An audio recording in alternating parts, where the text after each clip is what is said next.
প্রশ্ন, খুনি হাসিনার ফাঁসি হোক আপনারা চান? কারা কারা চান? এই ফাঁসি কি গোপনে হবে না প্রকাশ্যে? চিল্লায় বলো মুসলমান, প্রকাশ্যে খুনি হাসিনাকে ফাঁসি দিতে হবে, ঠিক তবে ঠিক?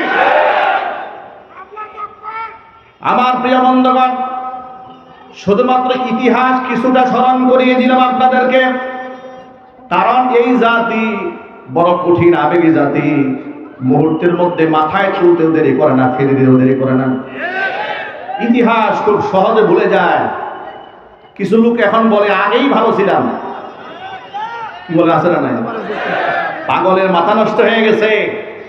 আগেই ভালো ছিল তো ভালো থাকবাই তো, আগে তো চান্দাবাজি করতে, এখন পালায় বেড়াও, ঠিক না? বেড়ে জুড়ে বলেন।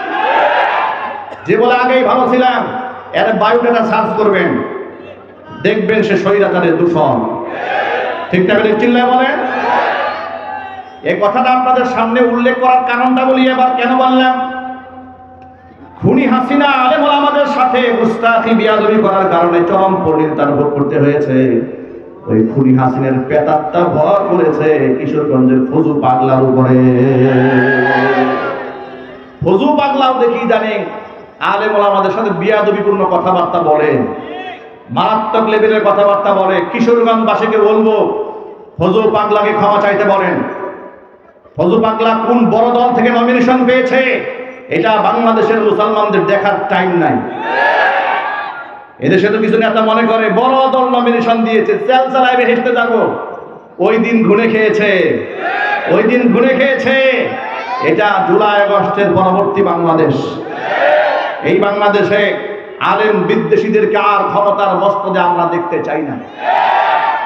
যে কথা বলতে গিয়ে এত লম্বা কথা বললাম, আপনারাই তো বলেন হুজুর আপনাদের তো মস্তদে গিয়ে লাভটা কি, আপনারা ভালো মানুষ ভালো থাকেন। এ কথা বলতে বলতে গিয়ে দেশের 12টা আমরা বাজায় দিয়েছি। চোরদেরকে সংসদে পাঠায়, বাটপারদেরকে পাঠায়, লম্পটদেরকে পাঠায়, যার দরুন প্রায় সময় এদের চারিত্রিক স্ক্যান্ডাল বিভিন্ন সময় অনলাইন সোশ্যাল মিডিয়াতে ভাইরাল হয়ে যায়। লজ্জায় মাথা নত হয়ে যায় যে আমরা এই নেতার পিছনে দৌড়াই।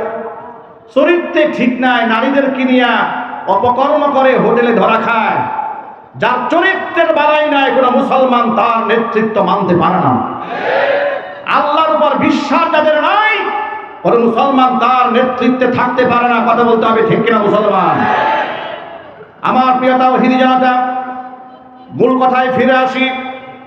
আপনি কোন দল করেন সেটা আপনার ব্যক্তিগত বিষয়, কিন্তু আল্লাহর সম্মানের স্বার্থে, কোরআন সুন্নাহর আদর্শের স্বার্থে, মুহাম্মদ সাল্লাল্লাহু আলাইহি ওয়াসাল্লামের সম্মানের ব্যাপারে কোনো আপোষ নাই। এই আবুল সরকার আল্লাহর শানে গুস্তাখি করলো। নারায়ণগঞ্জের তাওহীদি জনতা আলেম ওলামাদের নেতৃত্বে মিছিল করেছে, মানববন্ধন করেছে। সেই শান্তিপ্রিয় কর্মসূচিতে বাধাগ্রস্ত করতে গেল বাউল ভক্তরা। বিনিময়ে ধাওয়া পাল্টা দেওয়া হলো। তাওহীদি জনতার ধাক্কা খেয়ে কিছু বাউল দৌড়ে পানিতে ঝাঁপায় পড়ল। দৃশ্যগুলো ফেসবুক সোশ্যাল মিডিয়াতে ছড়িয়ে পড়ল। বিভিন্ন পত্রিকায় হেডলাইন হয়ে গেল, তাওহীদি জনতার ব্যানারে উগ্র ধর্মান্ধ গোষ্ঠী বাউলদের উপর হামলা করেছে। এরপর রাজনৈতিক বড় বড় নেতারা বলা শুরু করলেন, বাউলরা হচ্ছে বাংলাদেশের ইতিহাস ঐতিহ্যের অংশ। দীর্ঘদিন ধরে ওরা লোকসঙ্গীত গান টান গিয়ে সংসার চালাচ্ছে, বাংলাদেশের ঐতিহ্য ধরে রাখছে।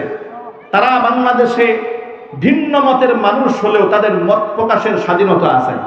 এই কথা বলে বলে দেখলাম বড় লিডার মির্জা ফখরুল ইসলাম আলমগীর কাঁদতে কাঁদতে দেখলাম লুঙ্গি ভিজায় ফেলতেছে। কাদের জন্য? বাউলদের জন্য। কিন্তু বাউল যে আল্লাহরে গালি দিল এই ব্যাপারে ওনার মুখে কোনো আওয়াজ নাই। তবে এখানে ভুল বোঝার সম্ভাবনা নাই। আমি এক মির্জা ফখরুল ইসলাম আলমগীরের দায় গোটা বিএনপির উপর দেব না। কারণ বিএনপির প্রতিষ্ঠাতা যিনি মরহুম জিয়াউর রহমান শহীদ হয়েছিলেন, দেশপ্রেমিক, তিনি সংবিধানের শুরুতে বিসমিল্লাহির রহমানির রহিম সংযোজন করেছিলেন। তিনি আল্লাহর উপর আস্থা এবং অবিচল বিশ্বাসের কথা সংবিধানে লিখেছিলেন। সুতরাং জিয়াউর রহমান আল্লাহর উপর বিশ্বাসী ছিলেন, কিন্তু তার দলের নেতা ফখরুল ইসলাম আলমগীর প্রায় সময়, আমি জানি না ওনার মাথায় কি কাজ করে, উনি উনার নেতার প্রতি শ্রদ্ধা রাখেন না, কথা ঠিক না ঠিক? উনি উনার নেতার আদর্শে নাই। এই জন্য বলতে চাই, তিনি বাউলদের জন্য মুহাব্বতে চোখের পানি ছাড়েন। এমনকি আলেম ওলামাদেরকে উনি উগ্র ধর্মান্ধ বললেন। আমি আপনাদেরকে জিজ্ঞেস করতে চাই, এদেশের আলেম ওলামা এবং তাওহীদি জনতা কি উগ্র? আপনারা জবাব দিবেন ইমানদারের মতো, নাকি এখনো কোনো ভয় আছে আপনাদের? একটু জোর আওয়াজে বলুন, এদেশের আলেম ওলামা তাওহীদি জনতা উগ্র। তাহলে ওরা আমাদেরকে জঙ্গি বলে, মৌলবাদ বলে, উগ্র বলে। ওরা মনে করে এগুলা বললে পশ্চিমারা একটু খুশি হবে, দাদা বাবুরা একটু খুশি হবে, উনাদের প্রতি একটু নেক নজর দেবে। ঠিক না বেঠিক জুড়ে বলেন? ওনারা এই স্বপ্ন দেখতে দেখতে স্বপ্ন দোষ হয়ে যাচ্ছে। নেক নজরে আর কাজ হবে না। এই দেশে ক্ষমতায় যেতে হলে মানুষের মাইন্ডেড নিয়ে যেতে হবে, আল্লাহর উপর ভরসা করে যেতে হবে, আল্লাহ রসুলকে সম্মান দিয়ে যেতে হবে। তাওহীদি জনতার সাথে যুদ্ধ করে নয়, বুক মিলাইয়া তাদেরকে সম্মান দিয়ে ক্ষমতার মস্তদে যেতে হবে। যদি আলেম ওলামাদের সাথে যুদ্ধ ঘোষণা করো, স্বৈরাচারী হাসিনা গেছে যে পথে, তোমাদেরকে ফাটিয়ে দেওয়া হবে সেই পথে। আমার যুবক ভাইরা, এনসিপি সবেমাত্র দল গঠন করেছে। জুলাই আগস্ট বিপ্লবে তাদের ভূমিকা থাকার কারণে গোটা বাংলাদেশের মুসলমানদের তাদের প্রতি একটা হৃদয়ের গভীরে তাদের জন্য একটা সফট কর্নার আছে। ঠিক না বলেন? একটা মহব্বত আছে। ওরা রক্ত দিয়েছে, জীবন দিয়েছে, সামনের সাজে লড়াই করেছে। জুলাই আগস্টের বিপ্লবী, এরা বৈপ্লবিক সৈনিক, এই হিসেবে মানুষের একটা ভালোবাসা আছে। দেখলাম এনসিপির কিছু নেতারা তাদের দলীয় পেটে বাউলদের মোহাব্বতে পাগল, তাওহীদি জনতার পক্ষে নাই। আমরা এনসিপির ভাইদেরকে বলবো, তোমাদের সম্মান করি, তবে মনে রেখো তোমাদের সম্মান কিন্তু আমার আল্লাহর উপরে নয়, আমার রাসূলের উপরে নয়। তোমরা বাম আর রামের খপ্পরে পড়ো না, এখনো সময় আছে, ফিরে আসো। ঠিক না ঠিক জুড়ে বলেন? আমি আপনাদের সর্বশেষ জিজ্ঞেস করতে চাই, দলীয় বিভাজন ছাড়া ইমান দীপ্ত কণ্ঠে জবাব দেবেন, আল্লাহর সামনে যে গুস্তাখি বাউল করেছে, এই বাউলের সর্বোচ্চ শাস্তি মৃত্যুদণ্ড হোক, এটা আপনারা চান? এটা সকলের দাবি। কার কার দাবি? হাত দেখতে চায়। কার কার দাবি? বাংলাদেশে খোদাদ্রোহীদের কোনো স্থান হবে না, কথা বলুন ঠিক না ঠিক? আল্লাহ পাক আমাদের ঐক্যবদ্ধ থাকার তৌফিক দান করেন। আর যখন আমিন। ভাইরা আমার, কথাটা কেন লম্বা করে সে শোনেন। আপনারা তো প্রায় সময় আলেমদেরকে বলেন, হুজুর আপনার ভালো মানুষ, আপনারা রাজনীতির ময়দানে যাবেন না। এই কথা বলে হক্কানি আলেমদেরকে পিছিয়ে দিয়েছেন। পিছিয়ে দেওয়ার কারণে এবার দেশের কত বড় ক্ষতি হয়ে গেল দেখেন। স্বৈরাচার সরকার 16 বছর ক্ষমতায় ছিল, 1.5 লক্ষ কোটি টাকা বিদেশে পাচার করেছে। নাউজুবিল্লাহ পড়েন। কত টাকা? 1.5 লক্ষ কোটি টাকা বিদেশে পাচার করেছে। এই দেশের টাকা, গরিবের টাকা নিয়ে ওরা আমোদ প্রমোদ ফুর্তিতে আছে। কেউ আছে সিঙ্গাপুরে, কেউ আছে জার্মানে, কেউ আছে মালয়েশিয়াতে, কেউ আছে সিঙ্গাপুরে, কেউ আছে দুবাইয়ে, আবার কেউ আছে দাদা বাবুদের কোলে। ঠিক না ঠিক? দাদা বাবুদের কোলে বসে হুঙ্কার দেয়, হুঙ্কার দিয়ে বলে সুযোগটা পেয়ে নেই, সমস্ত নাম তালিকা করা আছে, প্রতিশোধ নেব। প্রতিশোধের রাজনীতি এই মাটিতে আর চলবে না। ওই চ্যাপ্টার ক্লোজ হয়ে গেছে, ওই চ্যাপ্টার বন্ধ হয়ে গেছে। এবার আগামীর বাংলাদেশ ইসলামের বাংলাদেশ হওয়ার একটা জোয়ার উঠেছে। এবার গোটা জাতি ঐক্যবদ্ধ হচ্ছে। আলেমদের নেতৃত্বে যদি ডাক আসে, তন্ত্রমন্ত্র বাদ দিয়ে স্লোগান হবে একটাই, আগামীর বাংলাদেশে আমরা কোরআনের বাংলাদেশ দেখতে চাই। আল্লাহ পাক আমাদের ঐক্যবদ্ধ থাকার তৌফিক দান করেন। প্রিয় ভাইরা আমার, সকল মুসলিম ভাইদেরকে আহ্বান জানাই, আলেম ওলামাদের সাথে মহব্বত রাখুন, আলেমদেরকে ভালোবাসুন। আলেমরা জাতির শত্রু নয়, তারা দেশের আসল বন্ধু। প্রমাণ শোনায় দেখেন, আবু দারদা রাদিয়াল্লাহু তাআলা আনহু থেকে বর্ণিত আছে, তিনি বলেন, আন আবি দারদা রাদিয়াল্লাহু তাআলা আনহু আন্নাহু قال কুন আলিমান আও মুতাআল্লিমান আও মুস্তামিআন আও মুহিব্বান ওয়ালা তাকুনিল খামিস ফাতাহলি। হযরত আবু দারদা রাদিয়াল্লাহু তাআলা আনহু বলেন, আলেমদের এত শান আর মান, এত মর্যাদা, সম্ভব হলে নিজে আলেম হয়ে যাও। আলেম যদি হতে না পারো, আলেমের ছাত্র হও। তাও পারো নাই, আলেমের শ্রোতা হও, ফ্যান ফলোয়ার হয়ে থাকো। পারো নাই, 4 নাম্বার মুহিব্বান, আলেমদেরকে ভালোবাসো। ওয়ালা তাকুনিল খামিস, 5 নাম্বার হইও না, তাহলে ধ্বংস হবে। মানে খবরদার আলেম বিদ্বেষী হয়ে যেও না, তাহলে তুমি ধ্বংস হয়ে যাবে। আলেম আমাদের সাথে মহব্বত রাখবেন, বলেন ইনশাআল্লাহ। আল্লাহ যেন কবুল করেন। কেন মহব্বত রাখবেন দেখেন, আলেম আপনার জীবনে কত বড় ভূমিকা পালন করে। আপনি যখন দুনিয়াতে এসেছেন, আপনার বাবা দৌড়ে আলেমের কাছে গেছে, হুজুর আমার ছেলের জন্য সুন্দর একটা নাম দেন। আবু দাউদ শরীফের হাদিসের মধ্যে এসেছে, ইন্নাকুম তুদআউনা ইয়াউমাল কিয়ামাতি বিআসমাইকুম ওয়া বিআসমাই আবাইকুম ফাআহসিনু আসমাআকুম। কিয়ামতের ময়দানে তোমাদেরকে ডাক দেওয়া হবে, তোমাদের নাম ধরে তোমাদের পিতাদের নামে ডাকা হবে, অমুকের পুত্র অমুক দ্বারা। সুতরাং সুন্দর সুন্দর নাম রেখো, ফাআহসিনু আসমাআকুম, তোমাদের সুন্দর নাম ধরে আল্লাহ পাক তোমাদেরকে ডাক দিবেন।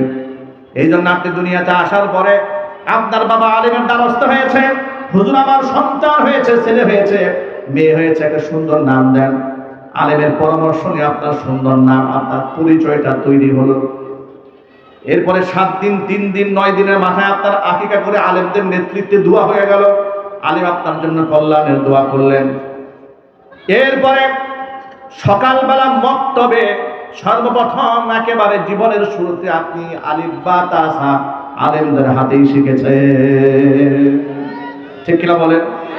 যদিও বর্তমান বাংলাদেশে ফুরকানিয়া মাদ্রাসাগুলো অনেক জায়গায় বন্ধ হয়ে গেছে। 90-এর দশকে আমি যখন স্কুলে পড়ি, তখন সকালবেলা ফজরের পরে আমরা কায়দা নিয়ে, আমপারা নিয়ে, সিপারা নিয়ে আমরা মসজিদে যেতাম, ফুরকানিয়া মাদ্রাসায়। আল্লাহর কসম, আল্লাহর কসম, আল্লাহর কসম, আমরা ক্লাস শেষ করে যখন বাড়ি ফিরতাম, আমাদের প্রত্যেকটা ঘর থেকে আমাদের মা চাচিদের কণ্ঠে গুনগুন গুনগুন শব্দে কোরআন তেলাওয়াতের আওয়াজ পেতাম, ঠিক না? আজকে সেই আওয়াজ কোথায় গেল? আমার মা বোনদের কণ্ঠ থেকে সে আওয়াজ হারিয়ে গেছে। কেন? মায়েরা বোনেরা গভীর রাত পর্যন্ত মোবাইল টিপে, ফেসবুক দেখে, সিনেমা দেখে, নাটক দেখে, সকালবেলা ফজরের নামাজও নাই, কোরআন তেলাওয়াতও নাই। রহমত তো এমনি উঠে যায় না। রহমত শেষ, রহমত বিদায় হলো। এরপরে সংসারে অশান্তি শুরু হলো মারামারি, ঝগড়াঝাটি। এখন ডিভোর্সের সংখ্যা বেশি, তালাকের সংখ্যা বেশি, পরকীয়ার প্রেমের সংখ্যা বেশি, ঠিক না? ঠিক যদি বলে। আর ডিভোর্স দেওয়ার ক্ষেত্রে পুরুষের চেয়ে নারী শতভাগ এগিয়ে। তাদের এমন গরম মেজাজ, এত হট, তালাকের অধিকার মহিলাকে দেওয়া হয় নাই, এরপরে ডিভোর্স দেয় নিজে আগে, ঠিক না? যদি বলে। এই যে অনেক নারীবাদীরা বলে না যে আল্লাহ তাআলা নাউযুবিল্লাহি মিন যালিক, পুরুষকে তালাক দেওয়ার অধিকার দিলেন, নারীকে দিলেন না, নারীদের উপর জুলুম করা হয়েছে। আচ্ছা, আল্লাহর বিধানে কোনো জুলুম আছে? আরো যদি বলেন ভাই, যদি কোনো ব্যক্তি বলে আল্লাহর বিধানে জুলুম আছে, ওর ঈমান আছে? এই যে তসলিমা নাসরিনকে ঝাঁটা পিটাই করে এদেশের মানুষেরা দিল্লি কেন পাঠিয়েছে জানেন? কারণ সে বলেছে আল্লাহ তাআলা কোরআনে নারীদের উপর জুলুমের আইন করেছে। নাউজুবিল্লাহ বলেন। এই যে বেগম রুকেয়া নিয়ে আজকে বাংলাদেশ তুলপা, ডক্টর মোহাম্মদ ইউনূস সাহেব তিনি বললেন আমি রুকেয়া। কি বললেন তিনি রুকেয়া হয়ে গেছেন। আবার বুদ্ধিজীবীরা বলছেন তিনি হচ্ছেন নারী জাতির অগ্রদূত, নারী অগ্রযাত্রার ক্ষেত্রে তিনি নাকি মহিয়সী নারী, নারীদেরকে এগিয়ে নেওয়ার ক্ষেত্রে তার নাকি বিরাট ভূমিকা। এই মহিয়সী নারীকে একজন দেখলাম বলতেছেন তিনি আল্লাহর ওলি ছিলেন, আবার একজন বলতেছেন দেখলাম যে তিনি খাদিজাতুল কুবরার অনুসারী ছিলেন। এই খাদিজাতুল নাউজুবিল্লাহ তথাকথিত খাদিজাতুল কুবরার অনুসারী ব্যাপারে রাজশাহী বিশ্ববিদ্যালয়ের পদার্থবিজ্ঞানের সম্মানিত শিক্ষক মাহমুদুল হাসান, আল্লাহ পাক তাকে নেক হায়াত দান করুন, বিশ্ববিদ্যালয়ের শিক্ষক হয়ে তিনি লিখেছেন বেগম রুকেয়া ছিল মুরতাদ, সে ছিল কাফের। ফেসবুকে লেখার পরে তো এবার বাম পাড়ায় লাগলো আগুন, রাজনীতিবিদরা তার বিরুদ্ধে কথা বলা শুরু করলেন, বাধ্য হয়ে ফেসবুক পোস্ট তিনি ডিলিট করলেন। আমি এই মাহমুদ হাসান সাহেবকে চিনতাম না, পরবর্তী দেখলাম বিশ্ববিদ্যালয়ে বিজ্ঞানের শিক্ষক, পদার্থ বিজ্ঞানের বিভাগে তিনি শিক্ষকতা করে এত বড় তাওহীদি ভূমিকা রাখলেন। চেহারাটা একটু দেখি, তাকে দেখি সুবহানাল্লাহ, এ তো বিজ্ঞানময় চেহারা নয়, এটা সুন্নাহর আলোয় নববী চেহারা। আল্লাহু আকবার জোরে বলুন। তার একটা সংক্ষিপ্ত বক্তব্যের ভিডিও ক্লিপ অনলাইনে ভাইরাল হয়েছে। তিনি বললেন যে পশ্চিমা সভ্যতা, খ্রিস্টীয় সভ্যতা যেখানে গিয়েছে সেখানে মানুষ খুন করেছে। দুঃখজনকভাবে ওরা আমাদেরকে সভ্যতা শেখাতে আসে, গোটা মুসলমানদেরকে গণতন্ত্রের পিছনে না দাঁড়িয়ে খেলাফত প্রতিষ্ঠার জন্য ঝাঁপিয়ে পড়তে হবে। কথা বলুন ঠিক কিনা? তার এই বক্তব্যগুলো শুনে আমার হৃদয়ে নাড়া দিল। তখন মনে হলো ইমাম দীপ্ত কণ্ঠে বেগম রুকিয়ার বিরুদ্ধে স্রোতের বিপরীতে দাঁড়িয়ে যে বক্তব্য দিয়েছেন তার বক্তব্যকে আমরা শতভাগ সমর্থন করি। কারণ বেগম রুকিয়া পর্দার ব্যাপারে বক্তব্য দিতে গিয়ে বলেছেন, লিখেছে, তার বক্তব্য, তার লিখনি এখন আছে, আপনারা সার্চ করলেই পেয়ে যাবেন। তিনি বলেছেন ধর্মের নামে নারীদেরকে যে পর্দার বিধান দেওয়া হয়েছে এটা পর্দা নয়, এটা বন্দিশালা। একটু জোরে নাউজুবিল্লাহ পড়েন। গেল এক। আরেকটা বক্তব্যের মধ্যে তিনি বলেছেন কোন এক রেল স্টেশনে হাজী সাহেবকে টিটি ডেকে বলল, হাজী সাহেব আপনার এই বস্তাগুলো একটু সরান। হাজী সাহেব বললেন এগুলা বস্তা না, এগুলো আমাদের পরিবারের মেয়ে। তখন নাকি টিটি সাহেব লাঠি মেরে দেখলেন এটা আসলে মানুষ কিনা। মানে বুঝালেন যারা পর্দাপুশিতার জীবনযাপন করে, বুরকা পরে চলে, তাদেরকে বস্তার সাথে তুলনা করে তিনি হেয় প্রতিপন্ন করলেন। নাম্বার 2, আরেক জায়গার মধ্যে তিনি রচনার মধ্যে তিনি লিখেছেন এই সেই বেগম রুকিয়া তথাকথিত আল্লাহর ওলির ইতিহাস শোনাচ্ছে আপনাদেরকে। তিনি বলেছেন কোন এক রাতের বেলায় বুরকা পরিহিত কিছু আত্মীয় স্বজন কারো বাড়িতে গেল, সেই ফ্যামিলির বাচ্চা কাচ্চারা ভূত বলে ভয় পেয়ে গেল। নাউজুবিল্লাহ পড়বেন না। এখন আপনাদেরকে আমি জিজ্ঞেস করি, ইসলামের আমার মা বোনদেরকে যে পবিত্র পর্দার বিধানটা দিয়েছে, পর্দানিশীল মহিলাদেরকে দেখলে ভূতের মতো লাগে? আরো যদি বলুন ভূতের মতো লাগে? তাদেরকে রাস্তাঘাটের আপনার বস্তার মতো মনে হয়? পর্দানিশীল মা বোনদেরকে দেখলে শ্রদ্ধা জাগে, মায়ের মর্যাদা দিতে মনে চায়, সম্মান করতে মনে চায়। সেই পর্দার বিধানকে যে তুচ্ছ করেছে, ব্যঙ্গ করেছে, আল্লাহর কসম সে মুসলমান থাকতে পারে না, মুরতাদ কাফের। ঠিক না বেঠিক জন্য বলেন? আল্লাহর আয়াত নিয়ে তামাশা করলে যে কাফের হয় দলিল দেয় আপনাদেরকে শোনেন। মহান আল্লাহ তাআলা কোরআন মাজিদের সূরা কাহফের শেষ দিকে বলেছেন কুল হাল নুনাব্বিউকুম বিল আখসারিনা আমালা আল্লাযীনা দাল্লা সা'য়ুহুম ফিল হায়াতিদ দুনিয়া ওয়া হুম ইয়াহসাবুনা আন্নাহুম ইহসিনুনা সুনআ। আনাবিজি আপনি বলে দিন, আমি কি তোমাদের কি ওই সমস্ত ব্যক্তিদের কথা বলে দেব না যারা আমলের দিক থেকে সবচেয়ে বেশি ক্ষতিগ্রস্ত, অথচ তারা নিজেরা ধারণা করে তারা খুব ভালো ভালো কাজ করছে, আসলে তাদের সমস্ত আমলগুলো দুনিয়াতে বরবাদ হয়ে যাচ্ছে। তাদের কথা কি বলে দেব না? শুনো তারা কারা।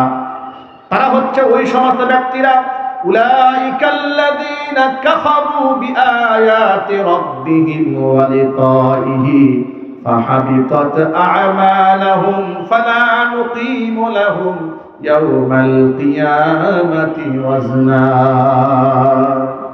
আল্লাহ রাব্বুল আলামিন বলেন তারা হচ্ছে ওই সমস্ত ব্যক্তিরা আল্লাযীনা কাফারু বিআয়াতি রাব্বিহিম, তাদের রব আমি আল্লাহর আয়াতকে অস্বীকার করেছে, ওয়া লিকাইহি আমার সাক্ষাতের দিবসকে অস্বীকার করেছে। সুতরাং আমার আয়াত অস্বীকারী কাফের, আমার সাক্ষাতের অস্বীকারী কাফের, কাফেরদের জন্য কিয়ামতের ময়দানে ফালা নুকিমু লাহুম ইয়াওমাল কিয়ামাতি ওয়াজনা, বিচারের জন্য আমি ওদের দাড়িপাল্লার মানদণ্ড ওজন দেওয়ার জন্য দাড়িপাল্লার দাঁড় করাবো না। এমনকি আল্লাহ তাআলা এরপরে বলেন যালিকা জাযাউহুম জাহান্নামু বিমা কাফারু ওয়াত্তাখাযু আয়াতি ওয়া রুসুলি হুজওয়া।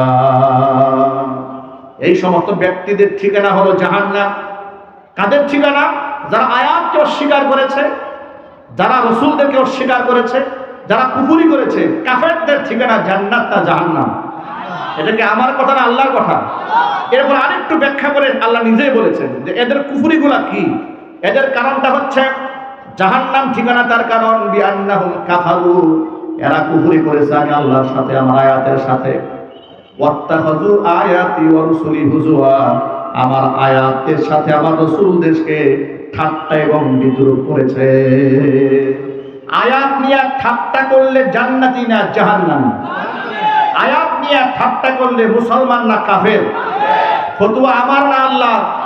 এবার আপনারা বলেন আল্লাহর ফতোয়া অনুযায়ী রুকেয়া বেগম, রুকেয়া তথাকথিত নারীবাদীদের আইডল, মুসলমান থাকে না কাফের হয়ে যায়? এবার বাউল আবুল সরকার আল্লাহর শুধু গালিও দেয় নাই, কোরআন মাজিদের সর্বশেষ সূরা সূরা নাস নিয়ে কি বলেছে? কুল আউযু বিরাব্বিন নাস মালিকিন নাস ইলাহিন নাস মিন শাররিল ওয়াসওয়াসিল খান্নাস আল্লাযী ইউওয়াসওয়িসু ফি সুদুরিন নাস মিনাল জিন্নাতি ওয়ান নাস। আল্লাহ তাআলা কোরআন মাজিদের সূরা ফালাক এবং নাস নাযিল করেছিলেন কারণ ইহুদিরা আল্লাহ নবীর মাথার উপর চুল নিয়ে জাদু করেছিল। 6 মাস পর্যন্ত নিদারুণ কষ্ট পেয়েছেন আল্লাহর হাবিব সাল্লাল্লাহু আলাইহি ওয়াসাল্লাম। 6 মাস পরে রাতের বেলায় স্বপ্ন দেখলেন কিভাবে কোথায় কোথায় তাকে জাদু করা হয়েছে। সকালবেলা জিবরাইল আসলেন, 2টা সূরা নিয়ে আসলেন। এই সূরা পড়ে নবী সাল্লাল্লাহু আলাইহি ওয়াসাল্লামকে জিবরাইল নিজে ঝাললেন, ফুঁক দিলেন, আস্তে আস্তে তার জাদু ক্রিয়া মাথা থেকে দূর হয়ে গেল। সূরার মধ্যে আল্লাহ কি বলেন? কুল আউযু বিরাব্বিন নাস, হে নবী আপনি বলুন আউযু, আমি আশ্রয় প্রার্থনা করছি, বিরাব্বিন নাস, মানুষের রবের কাছে। মানুষের রব কে? আল্লাহ। মালিকিন নাস, যিনি মানুষের মালিক তিনি কে? আল্লাহ। ইলাহিন নাস, যিনি মানুষের মাবুদ তিনি কে? আল্লাহ। আশ্রয় প্রার্থনা করছি কোত্থেকে? মিন শাররিল ওয়াসওয়াসিল খান্নাস, ওই ব্যক্তির প্রবঞ্চনা থেকে, ওই খান্নাসের, যে খান্নাস ইউওয়াসওয়িসু ফি সুদুরিন নাস, মানুষের অন্তঃকরণে প্রবঞ্চনা দেয়। আমি সেই খান্নাস থেকে আল্লাহ আমি তোমার কাছে আশ্রয় প্রার্থনা করছি, আমি তোমার কাছে ভিক্ষা চাচ্ছি, পানাহ চাচ্ছি। আল্লাহু আকবার। মিনাল জিন্নাতি ওয়ান নাস, মানুষকে যে প্রবঞ্চনা দেয়, জিন শয়তান থাকতে পারে, মানুষ শয়তানও থাকতে পারে, দুনো শয়তান থেকে আল্লাহ তোমার কাছে পানাহ চাচ্ছি। নাস মানে হচ্ছে মানুষ, নাস মানে কি? মানুষ। আবুল সরকার বলে যে আমরা যে স্টেজে উঠে গানে নাচানাচি করি, আল্লাহই তো কোরআন শরীফে নাচতে বলছে। আল্লাহই বলছে রব্বিন নাস, মালিকিন নাস, ইলাহিন নাস, জায়গায় জায়গায় আল্লাহ নাচের কথা বলছেন। আল্লাহর আয়াত নিয়ে এত বড় তামাশা তো আবু জেহেলও করে নাই। এটা আওয়াজ দেয় কেন ভাই, যদি বলেন? এবার আপনারাই বলেন আল্লাহর আয়াত নিয়ে যে এমন তামাশা করে, এমন গুস্তাখি করে, বিয়াদবি করে, আল্লাহর আয়াতকে যারা অস্বীকার করে, আল্লাহর আয়াত নিয়ে ফাজলামো করে, উপহাস করে, ব্যঙ্গ বিদ্রুপ করে, তার পক্ষে থাকার কি আদৌ কোনো সুযোগ আছে? চিল্লায় বলা আছে ও যে কাফের, এতে সন্দেহ আছে? আমার দেশে বাংলাদেশে তথাকথিত বুদ্ধিজীবী ফরহাদ মাযহার বর্তমান সময়ে এই বাউলদের আইডল এবং আইকন, তাদের মুখপাত্র দেখলে মনে হয় রবি ঠাকুর গুরুস্থান থেকে বের হয়ে আসছে। ঠিক না বেরিয়ে গেলে বলেন? উনি আবার নিজেকে মুসলমানও দাবি করে, আবার বলেন যাকে তাকে কাফের বলা যাবে না। আরে বাবা, চুরি করলে চোরকে কি বলা হবে? চিল্লায় বলেন। ডাকাতি করলে কি বলা হবে? খুন করলে কি বলা হবে? তো খুন করলে খুনি বলবেন, চুরি করলে চোর বললেন, ডাকাতি করলে ডাকাত বলবেন, কুফরি করলে কি বলবো? কাফের বলবো নাকি তোমার দুলাভাই বলবো নাকি? সুতরাং এ আবুল সরকার একা কাফের নয়, এর পক্ষের নিকৃষ্ট দালাল ফরহাদ মাযহার, সেও কাফের। ঠিক না ঠিক? সে তার নিজের বইয়ের মধ্যে লিখেছে, আজান নামক কবিতা লিখেছে। আজান নামক কবিতা লিখে আল্লাহর সামনে বলে, আল্লাহ তুমি কি বুবা না বধির? তুমি কানে শোনো না? দৈনিক মুয়াজ্জিন তোমাকে মাইক দিয়ে ডাকাডাকি করা লাগে কেন? এটা হচ্ছে তার কাব্যের ভাষার, আমার আঞ্চলিক ভাষায় বোঝাবার জন্য ভাবার্থনা বললাম। তিনি কবিতার ভাষায় এই কথাটাই বলেছেন, তোমাকে দৈনিক 5 বার মাইক দিয়ে ডাকা লাগে কেন? আমি আপনাদেরকে জিজ্ঞেস করতে চাই, আজানের সময় মুয়াজ্জিন কি আল্লাহরে ডাকে না পাবলিকরে ডাকে? এই বন্ড বুঝলো কি? যখন আর মুয়াজ্জিন বলে হাইয়া আলাস সালাহ,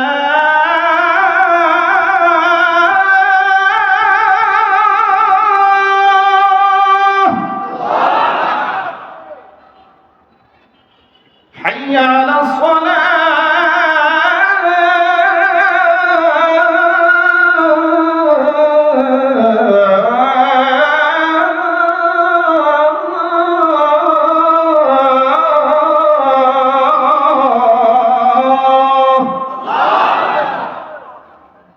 মুয়াজ্জিন সাহেব যে বলল হাইয়া আলাস সালাহ, নামাজের প্রতি এসো, মুয়াজ্জিন বলে হাইয়া আলাল ফালাহ, কল্যাণের প্রতি এসো। এই যে ডাকটা দিল, এটা কি আল্লাহর দিল না মানুষকে দিল? তাহলে এই ভণ্ড ফরহাদ মাযহার যে বলে আল্লাহ তুমি কানে শোনো না, মুয়াজ্জিন তোমাকে নামাজে এই মাইক লাগিয়ে আজানে ডাকে, নাউজুবিল্লাহ বলে। এইভাবে ইসলাম নিয়ে, কখনো নামাজ নিয়ে, কখনো আলেম নিয়ে, কখনো আলেম ওলামাদেরকে নিয়ে, কখনো আয়াত নিয়ে, কখনো হাদিস নিয়ে এভাবে ব্যঙ্গ বিদ্রুপ যারা করে, ওরা কুফরি করবে, কাফের বলা যাবে না। মুসলমান থাকতে মনে চায়, কুফরি বাদ দিয়া তওবা করে মুসলমান হয়ে যাও। আমরা ইসলামের মধ্যে ছিলাম, আছি, ভবিষ্যতেও থাকবো ইনশাআল্লাহ। হিম্মত দিয়ে বাঁচতে চায়, হিম্মত দিয়ে মরতে চায়, দ্বীনের উপরে ইকামত থাকতে চায়। রাজি আছেন কারা কারা? তো হাত দেখতে চায়। নারায়ে তাকবীর, নারায়ে তাকবীর। স্বৈরাচারের দালালেরা, বাউলের দালালেরা, বাউলের দালালেরা, আলেম ওলামা যেখানে, আলেম ওলামা যেখানে, আলেম ওলামা যেই দলে, আলেম ওলামা যেই দলে, ভোট দিব সেই দলে। আল্লাহ রাব্বুল আলামিন আমাদের সকলকে কবুল করুন, মঞ্জুর করুন, আমিন।